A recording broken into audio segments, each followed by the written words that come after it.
છે એનું પિતાંબર પગમાં આવી તો પડતા પડતા રહી જાય કે સુદામા, હે સુદામા, હે સુદામા. અને બંને વચ્ચે એવા ભેટ્યા છે. સુદામાને જે પોતાનું સિંહાસન હતું એ સિંહાસન ઉપર બેસાડ્યા છે. કઠરોટ મંગાવી છે, બધાને ઓર્ડર કરે છે ભગવાન, એ જુદા જુદા જળ લઈ આવો સોનાના કળશની અંદર, કેસર પધરાવો. અને પોતાના હાથે સુદામાને કઠરોટની અંદર પધરાવે છે હાથ, પણ કઠરોટ આવતા વાર લાગી એટલે પોતાના બે હાથ કરતની કરી અને ચરણ મૂકે છે. અને પાણી આવતા પણ વાર લાગી એટલે પોતાના બંને આંખોના અશ્રુથી સુદામાના પગ ધોવે છે.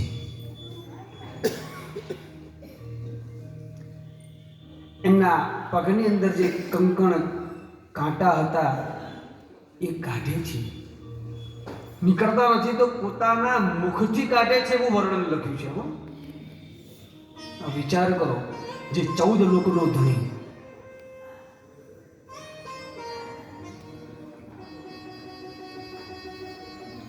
રૂકમિણીજીને બધા અંદરો અંદર વાતો કરી છે કે આ ભિક્ષુ કીધું તો એવું શું કેવા કર્મ કર્યા હશે કે જે અમને ભગવાન કશું કરતા નથી ને જાતે જ બધું કરે છે.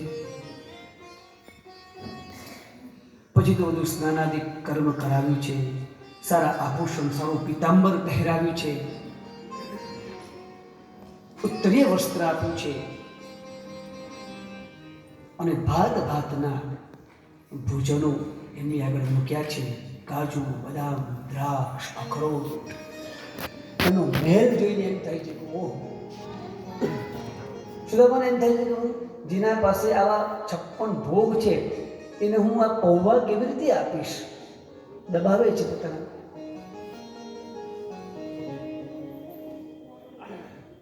અને પછી હસતા હસતા ભગવાન કહે છે, એટલે સુદામા, આપણે ગુરુકુળની અંદર ભણતા હતા, આપણા ગુરુજી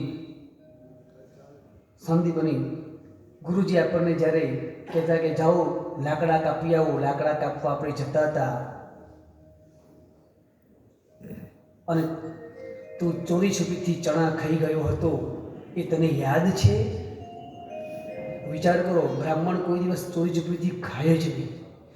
નાનામાં નાનું સત્યકર્મ કરવું ને સત્કર્મ તોય પણ 5-25 વ્યક્તિઓ ભેગા થાય પછી જ એ જમે. અને એ ચણા સુદામાને કેમ ખાવા પડ્યા હતા એ આખી કથા મોટી છે. ટૂંકમાં કહું કે ચણા ભગવાન કૃષ્ણની સંપત્તિ એમના જીવનમાંથી ચાલી જાય એ પ્રમાણેના મંત્રેલા હતા. ને એ સુદામાના કાને એક વાત ગઈ એટલે સુદામાને એમ થયું કે આ મારા મિત્રને ખવડાવું એના કરતાં હું એકલો ખાઈ જાઉં, હું એકલો ગરીબ બની જાઉં. એ ભાવના હું ટૂંકમાં કહી રહ્યો છું. બહુ લાંબી વાર્તા છે, બહુ લાંબી કથા છે. એ ભગવાન